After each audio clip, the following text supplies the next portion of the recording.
You're listening to the 49 Carats Podcast, a 49ers Goldmine production with Stephanie Sanchez.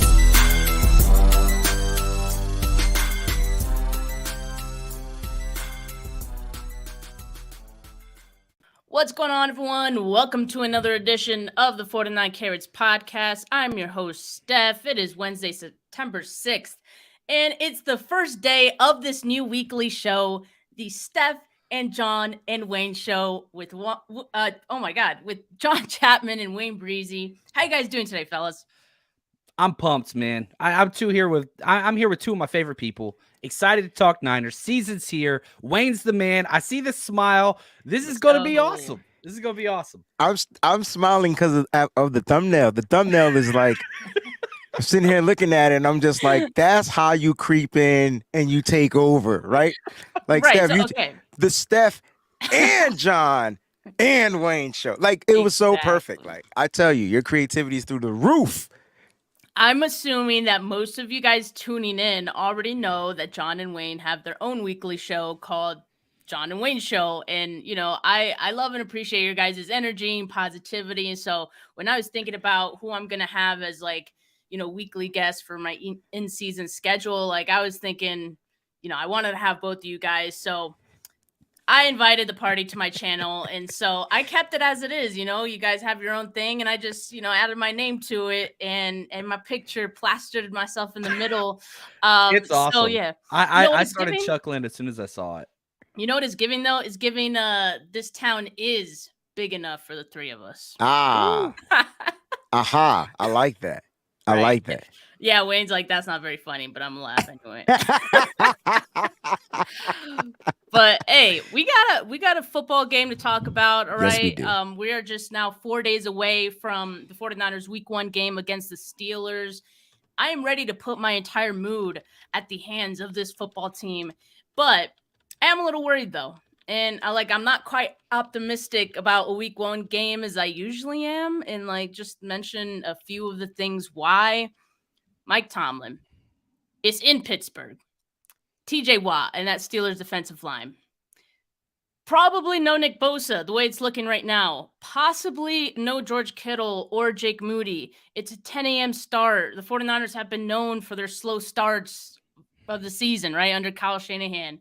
But what are you guys thinking? Like temperature. Oh my God! I need to have coffee. Yeah, I need to have coffee. No, speaking of temperature, poured mine. I don't know if you guys. I know what you're about to say. I don't know if you checked the weather report, but looks like it's going to rain. So that's even more funny, and it's hot. So that right there is saying to myself, oh man, another gosh darn rain game. But I tell you what. I'll take this rain over the monsoon we were in Chicago any day of the week. But it's so funny, right? How ironic.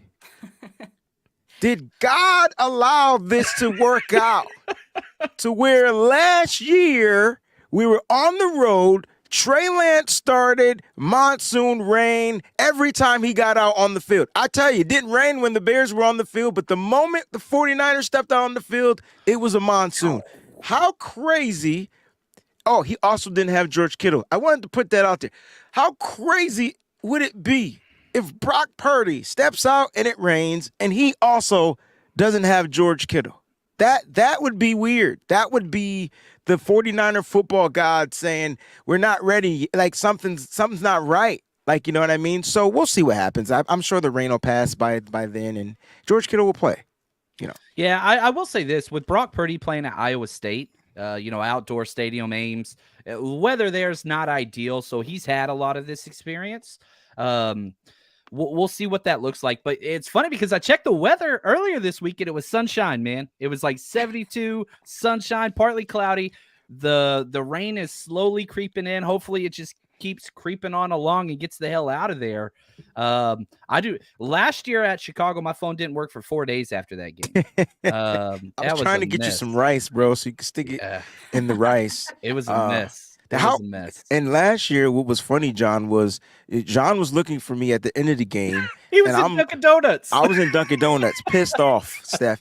Like I think the police came in there cracking up like that, and it was pouring down raining. Yeah. Right. And the police came in and was like just laughing. But I was doing an overreaction show in Dunkin' Donuts. I overreacted for sure. Well, I mean, it was pretty bad, so I'll give you that. I think if there's any reason to overreact, it was definitely that game. But thankfully, yeah, I mean, it doesn't seem like the rain will be as bad as the monsoon. It's going to be, just showers here and there. But I think what I would be worried about, given the weather, is the kicking situation, because I have heard that Pittsburgh is a pretty tough stadium to kick in, and if the weather is not going to be cooperating, that could make for some extra drama there. And we still don't know at this point if it's going to be Jake Moody or Matthew Wright who's going to. Luckily, if it's Matthew Wright, I mean he hasn't missed in Pittsburgh, so that's a good thing for the 49ers. They went and got a Pittsburgh Steelers kicker, and maybe, just maybe, until Jake Moody's healthy, good to go, that's how they rock every week. They go find a former kicker from the team that ain't played in 35 years, and they bring him out for a workout, and they sign him, and next thing you know, they're kicking for us that week. But we'll see. I think Jake Moody, he has been at practice, and he has been making strides to getting better as far as his health, and we'll see what happens. They have till Saturday, though. That's the crazy part, right? They have till Saturday to make that announcement with Jake Moody. So we'll see what happens. Yeah, I think a lot of it, too, is, Niners fans have been huge with, man, we want Kyle to be more aggressive. We want him to go for it. We want all this. Well, guess what? If Jake Moody's active and he's only been practicing, 33, 34 yarders, which is the extra point territory, you might get a Kyle that is fourth down from middle of the field going to go for it a little bit more. You don't think so?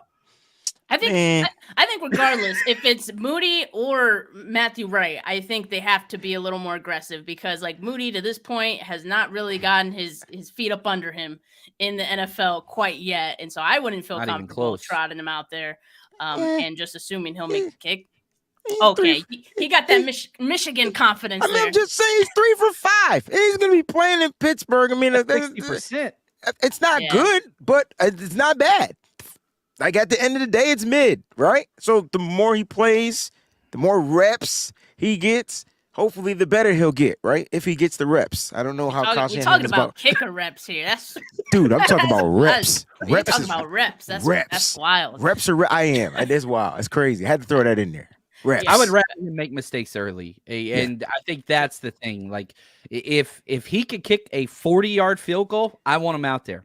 Yeah. If he feels comfortable kicking a 40-yard field goal, put him out there. Put Mitch Wisnowski in charge of the kickoffs, which we've seen him do most of his career. Allow Jake Moody to kick 40 yards and in. Outside of that, you either punt or you go for it. I'd prefer you go for it if you're in that territory, because this is going to be a low-scoring game. Touchdowns are at a premium. The Vegas has this at a 41-point over-under, which means with the spread, it's going to be about a 22-19 type game is what they're predicting. Oh, what's up? You got some royalty in here. What's up, Chris? I see. I love it. She's got her own show going on. I like that, too. I know. I just subscribed this morning. So shout out to Chris and shout out to Ty, man. Two of the best people I've ever met. Facts. But, all right, enough about Jake Moody. Respectfully, yes, it is a factor in this game, but a bigger factor is Nick Bosa likely being out. The 49ers still haven't, extended him at this point. So even if something does go down between now and Sunday, I think it's probably unlikely that he does suit up. So I just want to ask you guys, I'll let you guys go first. What do you think is something the 49ers have to do if they want to win this game against the Steelers without Nick Bosa? Yeah, I'll jump in. I'll go first. And I think that this is key. If Nick Bosa is not going to play, which I don't think he is, I would put it at less than a 15% chance he plays, probably less than 10%. You got to stop the run early, which everybody talks about Bosa and pass rushing and edge, and that's everything that they bring. And that he's incredible at that. He's one of the best two-way players in the NFL. But if you can force 3rd and long and make them one-dimensional where it has to be a pass, that will elevate the play of all the other defensive linemen in those pass rushing situations. So for me, I think that this game is going to rely on your two other studs that are getting paid this year, Eric Armstead, Javon Hargrave. If they can be dominant on early downs and force third and longs, I don't want to see 3rd and 4. I don't want to see 3rd and 3. I want 3rd and 7. I want 3rd and 8. And if you can put them in those situations, then I think everybody else can hunt and feast. And not that it would be the same as if Nick Bosa is out there. It's not. But I think you can mitigate the loss of 97 out there and still be able to be a functional defense, a top-ranked defense against the Steelers offense. Yeah, and I was going to say to piggyback off of what he's saying and to stick to the defensive side, because we talk about Nick Bosa. I mean, you want to stop the run, right? You want to stop the rush, I would say, because I'm not too particularly worried about a Najee Harris rushing the ball, but we do know the 49ers like to give up yards in the middle. So we didn't see it stopped in the preseason, but I think the regular season is going to be totally different. You got the two anchors out there with Eric Armstead, and then you got and Javon Hargrave, and then you got rotation, right? And the one thing we know that Kinlaw can be good at with good health is stopping the run and plugging up the middle gaps, and then you take them off the field on those long situations. And I think the pass rush, the way the pass rush is built, is for 3rd and longs, right? I feel like those guys can get home, can continue to create the pressure. But I want to say keep Kenny Pickett in the pocket, right? I think you want to keep this guy in the pocket, forcing him to step up in the middle. If he takes off and runs, don't break down in those lanes. And most importantly, you got to wrap and tackle. This is no big hits. Let's get out, let's wrap and tackle and secure that dub. Because if we miss tackles in this game, they have the opportunity to get explosive plays, and we have to figure out how to limit those explosive plays. Even up front, I'm not even talking about down the field. I feel like the Niners aren't going to give up stuff in the secondary as explosive. They might give up the underneath stuff, but that's where the wrapping and tackling has to come into play. They got to make sure they get those guys down. Bend, don't break. I know it's an old mantra, but hey, man, if you're giving up 3 points or 0 points opposed to 7 points, you win this game. So that's my thing. Yeah, that was definitely one of the points for me as well. It just stopping the run game, because you have to make sure that they're not balanced, have them be one-dimensional. Kenny Pickett, he's still a young quarterback, so being a one-dimensional offense and forcing him to throw might make him uncomfortable. I mean, I do think overall Pickett probably has a better season than, how he ended last year, but Can't be worse. Right. That's true. I have heard some positive things about, Kenny Pickett coming out of Pittsburgh, going into this season. But, the 49ers, I think, just have to make sure they can make him uncomfortable. And one way to do that is to limit the run game, because the run game is kind of going to be their crutch and what they're going to try to lean on in this game, especially if the Steelers saw how the 49ers run defense looked in the preseason. I know that's not really much of an indication of what happens, in the regular season, but they're going to try it. So the 49ers need to be ready for it. And as you said, Wayne, those rushing lanes can't let Pickett escape the pocket. You have to keep him in there. Have to keep him uncomfortable. And yeah, I mean, keeping in mind Deontay Johnson and Pickens. Yeah. Very similar names. Pickens, like those two guys are playmakers as well. And I don't know how much Darnell Washington will be involved in his, week one. Maybe they'll ease him in. But he's also a crazy athlete, right? So they got playmakers who, they'll lean on as well for Kenny Pickett. So I think that's a concern. You got to be able to stop them. The secondary is going to need time to cover as well, because if 49ers aren't getting a lot of pass rush going to Pickett, secondary is going to need to cover for quite a bit. And so keeping Pickett's average time to throw low will be important, but I don't know if they'll be able to do that without Bosa. Yeah, I think whenever you were talking, Steph, my fear this game, right? I'm big on stopping the run. I think that's paramount this week. If they bring in Darnell Washington and Pat Freiermuth, and they do kind of what the Niners usually do with this 2 tight end set, they go big, so we go big, right? But Oren Burks might not play. He's supposed to start at Sam. If you have to put DFF in there at the Sam position, which I don't think is his strength, but I do think that he would be the guy that would go in if Burks is out. Now you're talking about him going against DFS at his best in space. You put him in a strong situation against a 2 tight end set with 2 physical tight ends. That is something that concerns the hell out of me. Talk about Wayne with missed tackles. That's kind of DFF's thing. In space, he can tackle. Tight, congested situations, not his jam.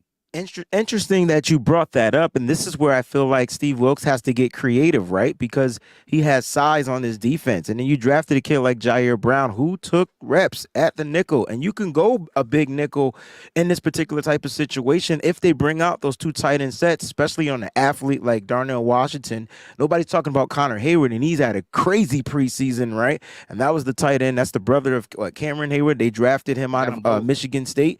And so listen, look, Pittsburgh got weapons, but the 49ers have ways to negate it with their size, and they should be able to switch it out. Now, I don't know how I don't know how Steve Wilks he's gonna game plan this week 1. Like I'm sure he's scratching his head because he knows there's a possibility that he won't have Nick Bosa. I mean, I think it's a strong possible. Like, if he plays spades, I have a strong possible I'm not going to get this book, right? So he doesn't have it.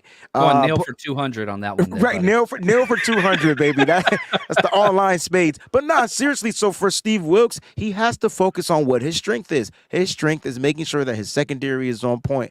And I can tell you that would be a good time to give Jair Brown, and I know he's a rookie, but you drafted him, and he's going to have to get out there, and he's going to have to get his feet wet. That would be a good time to see him on that type of matchup. Remember how we used oh my gosh, he's gone now. Tarvarius Moore, like during his stage in his career, we kind of went a little bit of dime, and then he was just getting interceptions because he had one role. He had one job and he didn't have to do much.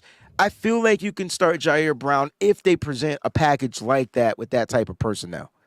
I mean, they've already indicated, or Wilks has at least, that they're going to be doing a lot of mix and matching based on the matchup, based, who they're going to cover in the slot. So that we could see maybe a couple different people there. I mean, they had Oliver listed on the unofficial depth chart, but I don't see him putting Oliver out there. I think like Steph said, depending on the matchup. It depends on the matchup. It depends on what matchup favors Isaiah Oliver. If they put a tight end, you saying if they put a tight end in the slot, you don't want Oliver out there covering the tight end? No, I would rather have Demo and Ambry Thomas. Not me. I think he can cover a tight end. I think his skill set and his size can cover tight ends. I don't think his skill set and size is great against wide receivers.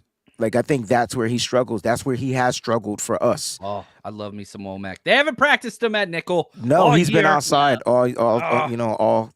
Khalid's trying to get me triggered. He knows. Khalid knows. Yeah, Samuel Womack's nice. But yeah, I don't think he's really gonna get a lot of run in this one. It just doesn't seem like they trust him as much as some of the other guys. Big special teams guy though. I feel like if Womack is out there popping cats on special teams, that's a good sign, and that's a way he can move up on this depth chart. But it'll be interesting to see what they do with Diamador Lenore.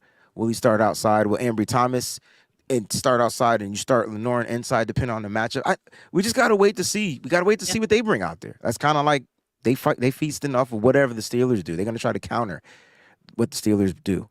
And one of the things that I think D'Amico Ryans was so good at is adjustments in game. He was so good at that. And I'm curious if Wilks will, kind of be as good, because I think that was a key thing for the defense last season. So we'll see if Wilks could do the same. But staying on the topic of creativity for Wilks, because this was mine, blitzing. Do we see more blitzes? Hey, you has the same idea, blitz all day. I mean, we already know that Steve Wilks' defense, they've been known for having high blitz rates.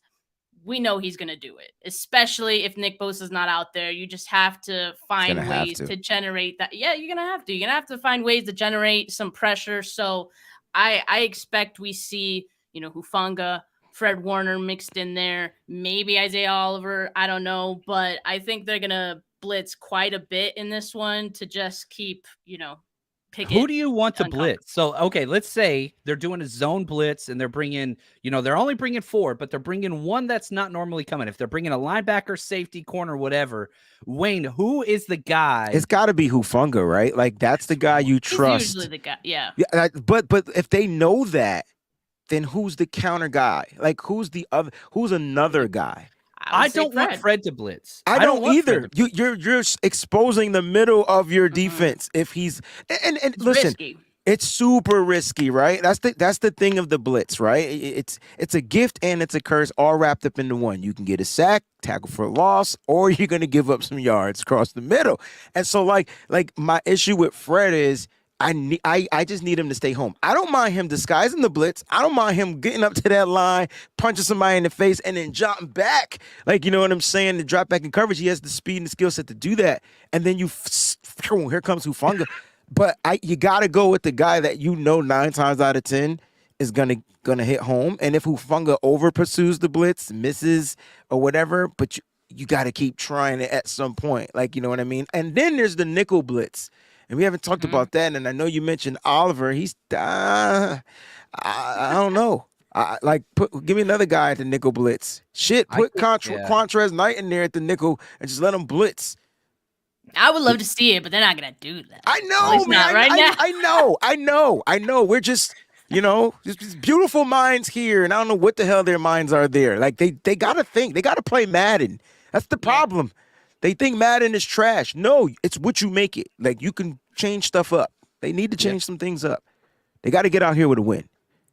So Wayne, what is your key for the team if they want to win without Bosa? I think, everybody's focusing on the defensive side. I was saying keep Kenny Pickett, make sure you just keep him throwing the ball, keep him in that pocket. Don't let him jump up into that lane, look like freaking Daniel Jones. But I'm going to the offensive side. Offensive needs to keep their defense on the field 90% of the game. How about that? How about wear their asses out? And that's what Brock Purdy, in my opinion, is really great at. Long, sustainable drives. Now, the 49ers have to execute and capitalize off of that, but if you can keep those long, sustainable drives, their defense will be gassed probably by the second quarter, third quarter. That's when you can start hitting them with little, you guys box. You can start hitting them with haymakers, right? Because now they gas. Now they wind it out. You hit them with a bunch of jabs, a couple of strongs here and there. Now you can go for the haymaker. You could probably go for the knockout. We know Kyle Shanahan's going to try to go for the knockout at some point. And this is not a stab at the Steelers because, they're a great, disciplined, well-coached freaking team. Mike Tomlin is probably one of the greatest head coaches of all time, and he's thoroughly respected across the league. So it's not going to be easy, but Kyle's got to play that game. He's got to make sure his offense is definitely set his offense up for success by getting those, I don't want to say easy, but easy executed type of plays for the 49ers. That's how you beat them without Bosa. You just keep stabbing them. Yep. I like that. And the Niners, I don't know. Even if Kittle can't go, I think that the greatest advantage in this entire game is the 49ers offense versus the Steelers defense. I understand their D-line is great, but if you look at their skill position players, they've got some names, and Minkah Fitzpatrick's amazing. The advantage is the 49ers skill position players versus the Steelers secondary and backs, their back seven. And so very similar to what Wayne said, you play keep away, sustain drives, maximize the over-under's low. You get to 24 points, which first one to 24 wins. That's 12 points. That's it. A half. That's it. That's it. And so sustain your drives, capitalize. I don't want red zone turnovers. Both these teams tied for first in the NFL last year in interceptions, 20 apiece. 20, so baby. Make it count. Protect the ball, Brock. Protect the ball. That's definitely a big one. Protect the ball, limit penalties.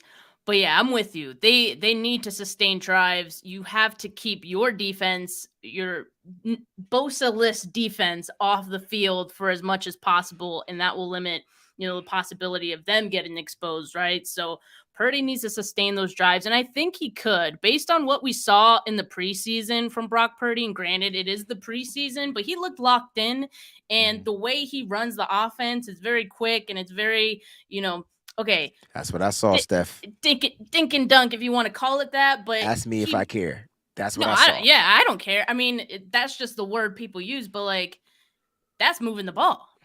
That's moving the ball. That's marching down the field. So whatever you want to call it, dink and dunk has a negative connotation to it. It does. I think it's great. I mean, it works for this offense. Kyle Shanahan, that's what he asks his quarterbacks to do. So I think that's what they're going to need to do in this game. March down the field, eat up the clock, and score points. And, when you eat up the clock, you're going to have to get your running backs involved. I know Mike Tomlin talked about, Christian McCaffrey and, the worry of him and having to defend against him. But let's not forget, Elijah Mitchell is healthy. It is week 1.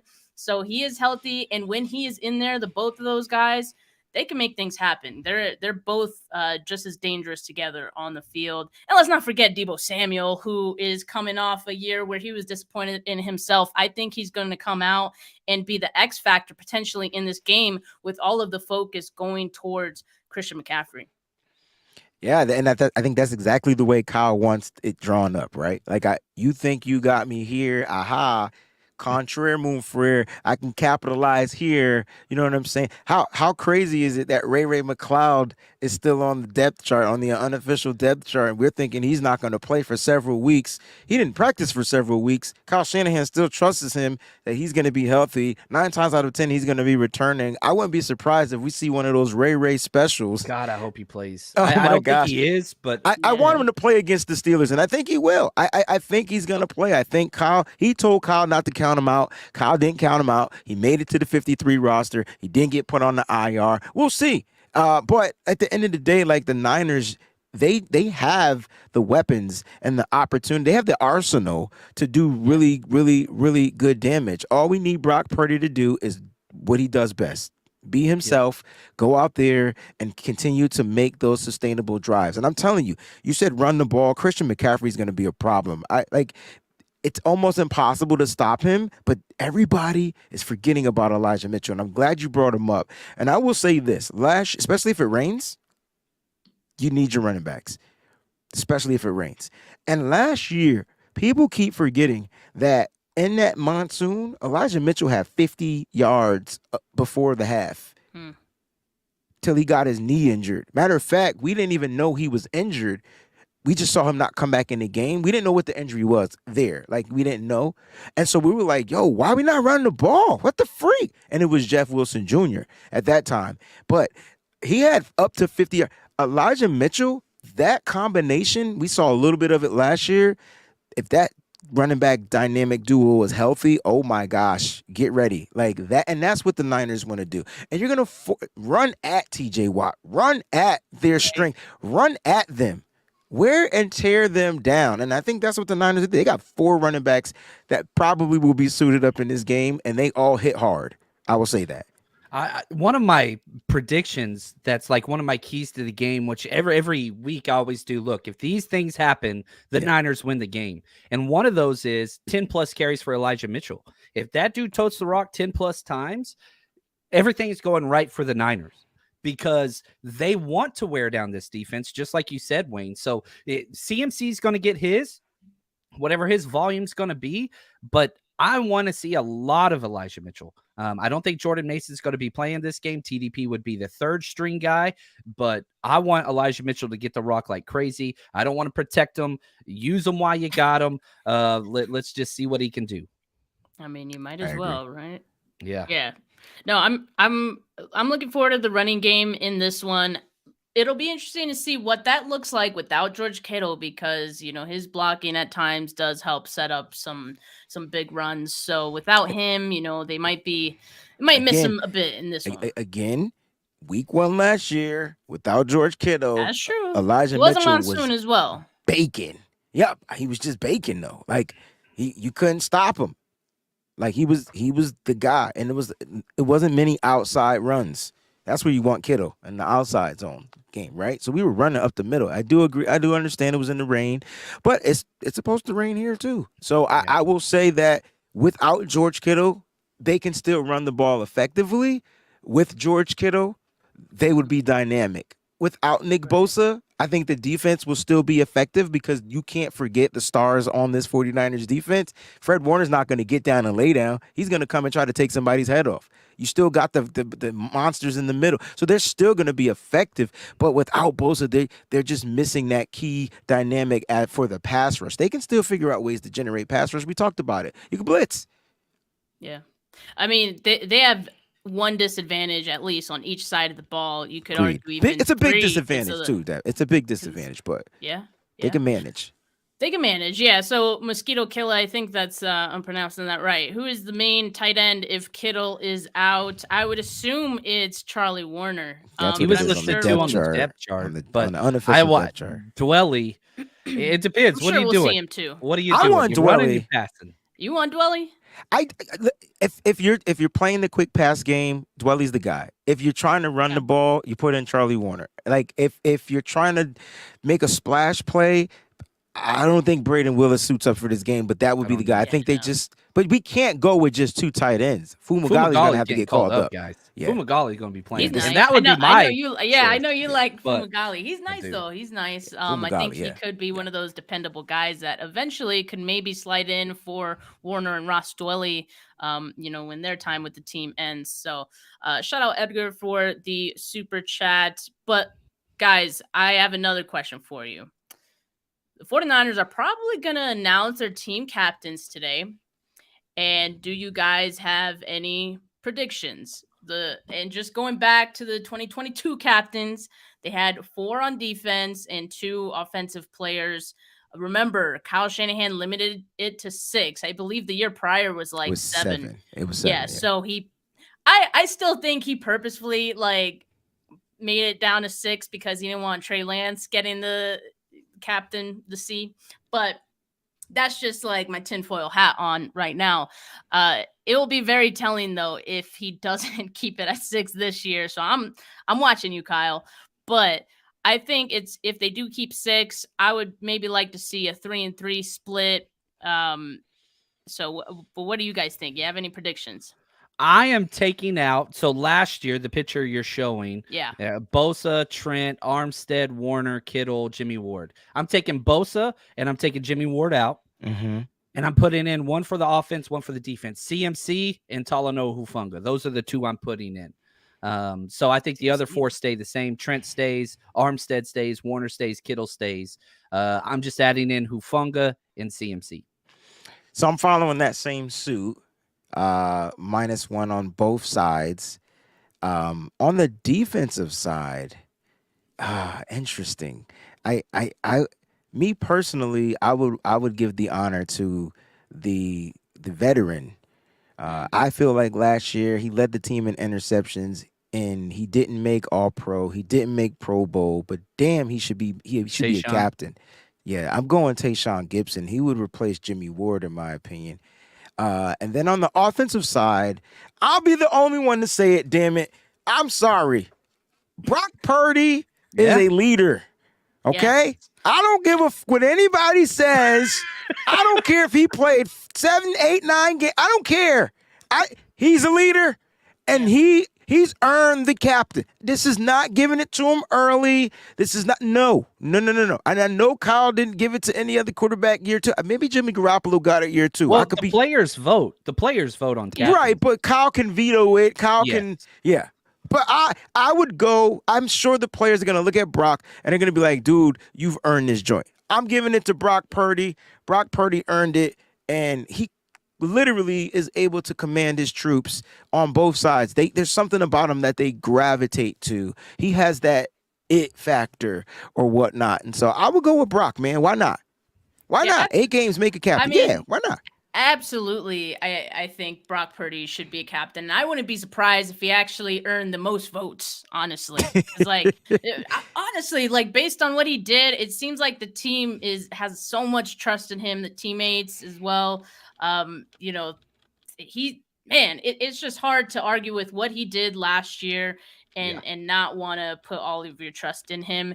And he is a leader. So I think I would put, Brock Purdy in this one.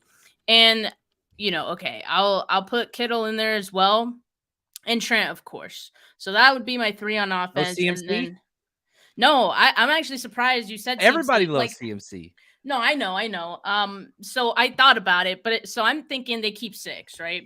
If they do 7, CMC, I think, does get the nod. But I don't know if he's been there long enough to say, he's one of our leaders, right?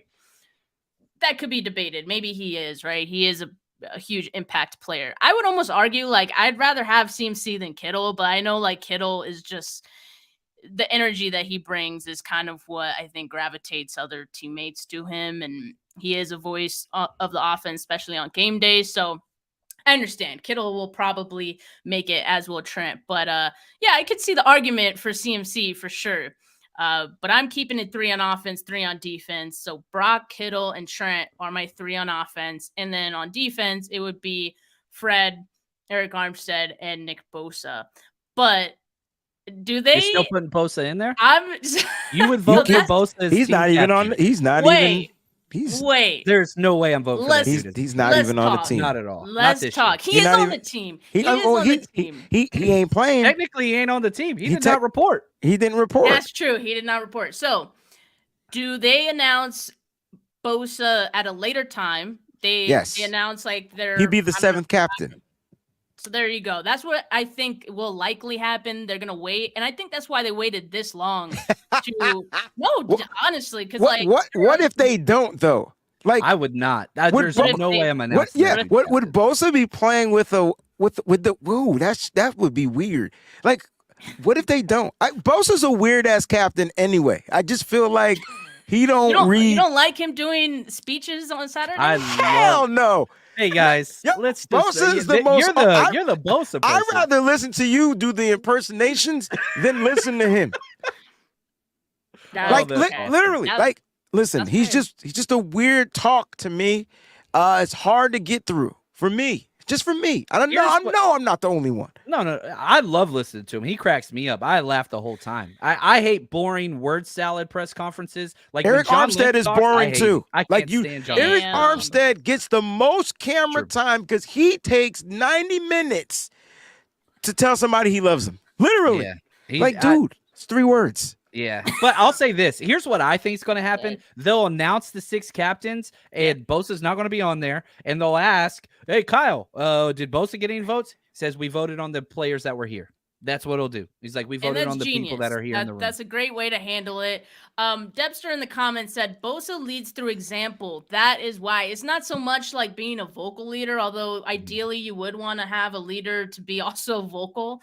Bosa clearly is not that kind of guy, but he requested to do the speeches on Saturday, by the way. So Yes. that was And his, if he was that here, his I would idea. vote him as captain. He'd be my number 1 vote. He's just not here. He's a weird so I can't captain vote to me. for him. I mean, Can't listen, vote. Bosa leads through example. I agree 100%. And so does Trent Williams. They're like the same. Trent don't talk either. He doesn't talk much. Yeah. So Bosa would be my captain if he's here. The whole reason why I'm saying he should it's not because he's not here. Right. just not here. Right. That's it. Like if he was here, he would definitely be the captain, and that would be your defense would be on lock. It'll be the same 3 guys. Yeah, I agree. I don't think they can put Bosa as a captain right now. So they got to wait. If they do feel like at one point they want to make him the captain, they'll wait. If not, he'll miss the year as captain. And I think both sides will probably be okay with that. In fact, if they named Bosa as a captain and he's not there, like he might ask for more money. Who knows? Yeah. Like, Yo, I even made captain, and I wasn't there. So that's how much I wanted. Y'all got to give me more guap. yeah, Yo, exactly. this chat is crazy, yo. I'm sitting here Yeah. looking at the chat. Bosa leading by example from his house. Y'all got to stop. Y'all Why? have to That is stop. Said 100% Bosa's example correct. is holdout. Right. Yes, he's Y'all the gotta 3rd stop. highest cap hit this year, and he ain't there. There's no way that's a captain. John, you were There's talking no about way. that yesterday. Oh, 3rd man. highest cap hit this year. He's not there. I love Bosa. I have Bosa jerseys. Whenever he's here, I love him. He's not here. He's not here. So your love is on hold? For this 2023 season, it has to be Would you, because he's would you hurting the say team. would you say your love is holding out? I would Ooh. say His love is. I'm trying to go to like an 80s love reference ballad song, but yeah, I don't know. What was that awful? What was the name of that awful movie with Thor?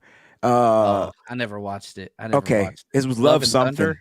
Yeah, I was. Love and Thunder. Yeah. Yeah. But once Bosa comes back, I give him the captain patch week 1. That's what Absolutely. or whenever he comes back, I do. But So you don't get this, you're not here. No. I mean, and I would, if I'm the print press, I'm printing it up. Like it's gonna be stitched on, like literally. Like, but until he gets here, he doesn't get to wear it or be called. So if no they captain don't, patch for you. That's fair. If they don't make Nick Bosa a week 1 captain, or whenever he signs his extension, he's still not a captain. Who would you have taken that spot? Wayne, I know you said Gibson. I think I that's really like Gibson. I really felt like he That's fine. showed how to lead by example. He's the one that took the young pup and Hufanga up under his wing. He was the one that was doing the communication. You wonder why the secondary was better? It was because they had a guy like Gibson. And so, like, I feel like he didn't get any honors, accolades last year, other than he led the team in interceptions with 5. That was it. And it doesn't really get talked about much because he doesn't care about that stuff, right? That's a leader. He's all about just making sure that the team is the best on the field each and every time they get out. And then you heard him talk today, like he hasn't been in practice past week, right? And he was like, "Don't, I'll be there on Sunday. I'll be there." Like, and so like I just like Gibson. I mean, I think he was a good addition to the team, and this will probably be his final year in the NFL. So why not let him go out with the C on his chest? Respect. That's true. Yeah, that's true. Little nice sentiment there. So yeah, I mean, I would probably go CMC at that point, and just keep 2 defensive guys. I mean, But see, Hufanga's the first one out of practice that's every day. true. That's Every true. day. Dude's It is incredible. tough, Yeah, man. but he's still getting there. He's Okay. He Let me throw you a curveball then. What about Drake Greenlaw? He don't. Why not He's not Drake there. Greenlaw? He's not Hell there. no. He's just What a do you mean dog. he's not there? His dog. He's just a dog. Dog. What do you mean he's not there? He's not a captain. He's just a What? dog. He's just a dog. No. Listen, I want him on my team Oh, any day, but I just don't see him as a leader of men. Oh, come on, man. He'll be the first one out there, though. That's the most I've ever disagreed with you, Wayne. I love No, you, man. I know that's your boy, but listen, I'm saying. Wrong. I just Wrong. told you he'll be the first person I put on the team, but he won't wear the captain patch. Oh, he deserves Nah, it. Sorry, I wouldn't Mr. give it. Michael. I wouldn't give it to Greenlaw either. But hey, there's so many dogs and leaders and good players on this team. They could pull the Giants and have 10 captains. I've never seen the Giants play Wait, good there's enough a to have team with 10 10 captains, but Yeah, it's the captains? Giants. did. The Giants assigned 10 And two- captains for their team. They are not that good, respectfully. Who was Damn. there? The 49ers could do that if they wanted to. That's Here just you how go. good You want they to are. listen to these names? I just pulled it up. These are the Giants 10 captains. Is it okay if I do this? Is this cool? Yeah, go Does this for it. bother anybody? I think it's hilarious. Ah. Daniel Jones, Saquon Barkley, Andrew Thomas, no problem with those. Darren Waller is a captain they just signed. Dexter Lawrence, cool. Leonard Williams, Bobby Okereke, Adoree Jackson, Xavier McKinney, Graham Gano. Graham Gano, the kicker. What? Yes. There we go, baby. Wow. That's wild. Well, the players voted. The coach allowed it. Dabble was like, "Hey, whatever y'all want." So anyone who got a vote, they made a captain. If I go basically. try out for the Giants, I'm sure I can be a captain at this point. I'm sure you Like, could too, Wayne. I think so. Don't One count of them the out. funny things from the third preseason game, they made Kerry Hyder a captain. He goes out there, balls out, then they cut him the next day. Like, I was like, That's what the weird. hell, man? That's They made weird. Kerry, he was a captain, and then he got hurt. They cut him right after that. So, anyway, they brought him back. Anyway, John, you're gonna be at the game. Wayne, are you gonna be at the game? I will be there. Yes. You guys are both gonna be there. All right. Let us know about these road trips that you guys are planning all season. Oh, we've got a lot. We're going to 12 games this year, but we're starting off with Pittsburgh, and it's going to be incredible. Probably our largest party we've ever going to throw. It's going to be huge. Ticket sales are through the roof. 49ersrushroadtrip.com. We are taking over the 49ers official invasion party. They're there from 10 to 2 p.m. We're there from 2 to 9 p.m. That's going to be at McFadden's in Pittsburgh. Then we have our tailgate set up 3 blocks from the stadium. Unlimited drinks, food, liquor, prizes, giveaways, DJ. Wayne's going to be going crazy like he always does. It's going to be incredible. So 49ersrushroadtrip.com. And if you get in Friday, this has nothing to do with me, heading down to Shorty's, Pins, and Pints to hang out with the local chapter, the 717. Shout out to Avery. So I'll be there. My plane lands at like 7. So once I get my rental car, I'll be there probably around 9-ish. But they're throwing a party there Friday night if you want to show up. So I'll be there late. But yeah, we've got stuff going on all year. Home tailgates. Come party with us. Have a good time. What is the name of that place? Shorty's, Pins, Shorty- and it's a bo- Pints. I think it's it's like a one bowling of those- alley. I'm So like, both- yo, I'm sold. Like just by the name, like Yeah. Shorty sounds like- Pins and Pints. like That that party just sounds starts like the 6 spot. I don't p.m. know. It Yeah. sounds like the spot. All right, yeah. So if you guys are going to the game in Pittsburgh, make sure you bring your umbrellas and make sure you guys hang out with John and Wayne. It was a lot of fun hanging out with you guys today on this show. Remember, Hold on. this- Steph, you're coming to some games this year. I am There's coming to no some way games. Yeah, no, I don't no get to road hang out games with you yet. in person. We'll get to do Okay. the Steph and John and Wayne show Yeah. live. That's what's up, man. Let's do it. That's what's up. Yeah. So currently, I have planned the Cowboys game, Bengals, and I think Seattle. There might be more, but those are the ones I'm for sure going to be at. So, That's Seattle what's up. home At or Thanksgiving? home. Okay. Levi's. Yeah. All right. Yeah. So we'll see you. We'll see you in the Dallas game. We'll Yeah, turn it up. man. I'm shooting my music Hell video yeah. that weekend, so you Oh, got to get a hell cameo. yeah. I got to do a cameo, you know. Yeah. And We gotta I'm get you going to in do there. like the thumbnail and just like, get myself right in the middle, front and center, all right? All right, well, love thank it. you guys for tuning in. Make sure you like this video if you have not yet. Make sure you subscribe to all of our channels. The links are in the description. Show your support. But for now, have a good rest of your Wednesday, folks. Peace.